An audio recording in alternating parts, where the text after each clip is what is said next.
In northern eastern Utah, there is a ranch that covers about 512 acres. It doesn't sit inside restricted airspace. It isn't owned by the government, and there is nothing stopping you from standing outside its fence and looking in.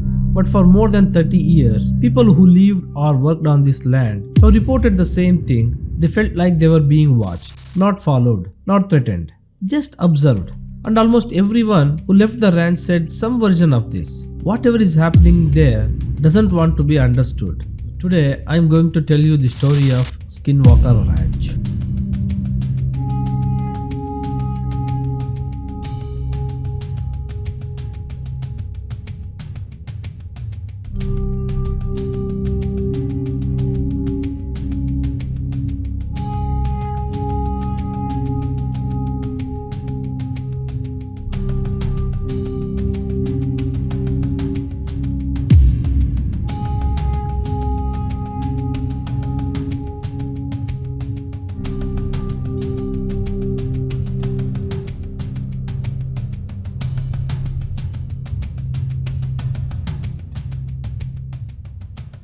But this isn't going to be the list of monsters, UFOs or paranormal crimes. Instead, we are going to walk through what actually happened there, step by step, and why this place became one of the most talked about mystery locations in the world. Not to prove it's supernatural, and not to mock the people who experienced it, but to understand how a normal piece of land slowly turned into something people still argue about it. Skinwalker Ranch sits in Utah Basin. It's rural, quiet, the kind of place where nothing happens quickly. In the early 1990s, a family bought the ranch hoping to raise cattle and live a quiet life. They weren't thrill seekers, they weren't paranormal investigators, they were ranchers. At first, everything seemed fine, but within weeks, things started to feel off.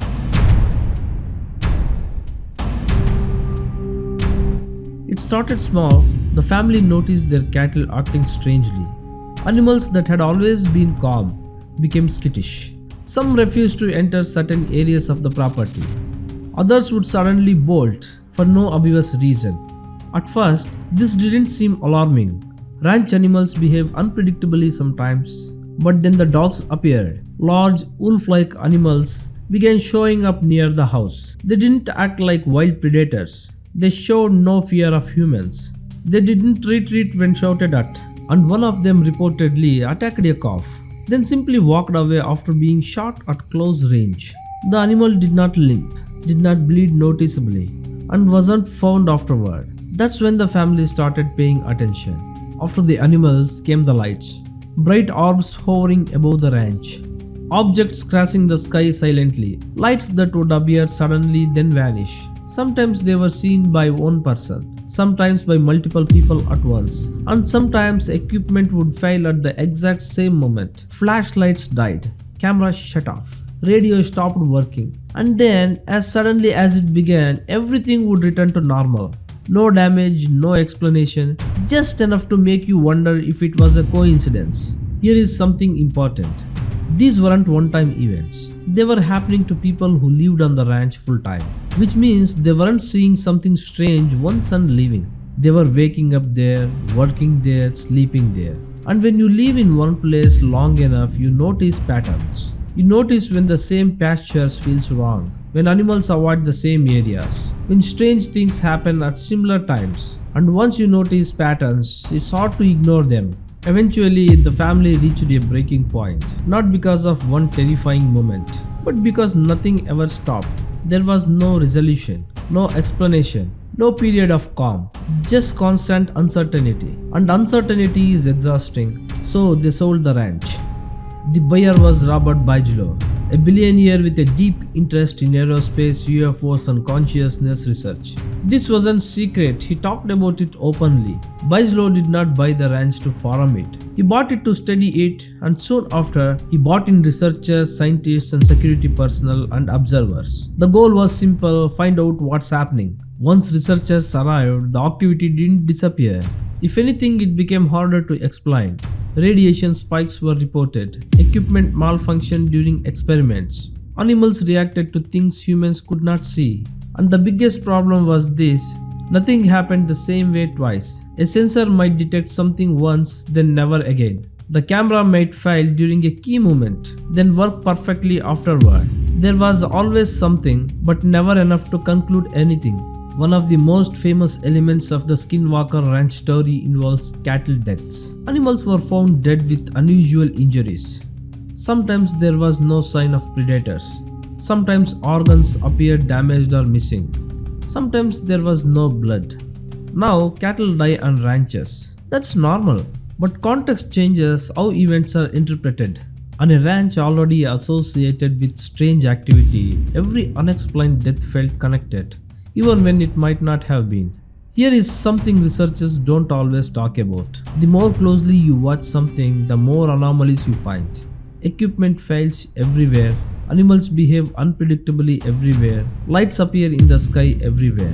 But when all of it happens in one location repeatedly, it starts to feel intentional. Even if it isn't, years later, Skinwalker Ranch became the focus of television shows. Cameras were installed permanently, experiments were designed for episodes, every anomaly became the content, and this changed everything. Because television doesn't need answers, it needs questions, and unanswered questions are perfect. This is the key to understanding Skinwalker Ranch. No explanation is ever allowed to be final, because final explanations stop the story, and Skinwalker Ranch is a story that keeps going. Every strange reading leads to another test. Every failed test leads to more monitoring. Every unanswered question creates another episode. The ranch doesn't need proof, it just needs uncertainty. You might think the mystery is what's happening on the ranch, but that's not the real issue. The real issue is that nothing there is ever allowed to conclude. Because conclusion end interest, and interest is what keeps the ranch alive. This doesn't mean people are lying. Most witnesses genuinely experienced something they couldn't explain, and humans hate unexplained things. We don't need certainty, we just need meaning. And Skinwalker Ranch offers endless meaning without closure. Today, the ranch still exists, still monitored, still discussed, still debated. Not because it's proven to be supernatural, but because it never gives anyone the last word. Skinwalker Ranch is 512 acres of land. It doesn't attack people, it doesn't chase visitors away, it doesn't reveal secrets. It just refuses to explain itself. And sometimes, that's enough. Because as long as something stays unfinished, people will keep watching. And that's the real story of Skinwalker Ranch. Before we wrap this up, I want to hear from you. If you have ever been to Skinwalker Ranch, lived nearby, or experienced something you still can't explain, share it in the comments. Even if it sounds small, sometimes the quiet details matter the most. And if you find this story interesting, take a second to like the video. It really helps more people find it. Share it with someone who loves real mysteries, and subscribe if you want more stories like this, grounded in real places, real people, and unanswered questions. You can also visit the channel for more deep dives into the strange locations, unexplained events, and mysteries that sit right on the edge between fact and speculation. Thanks for watching.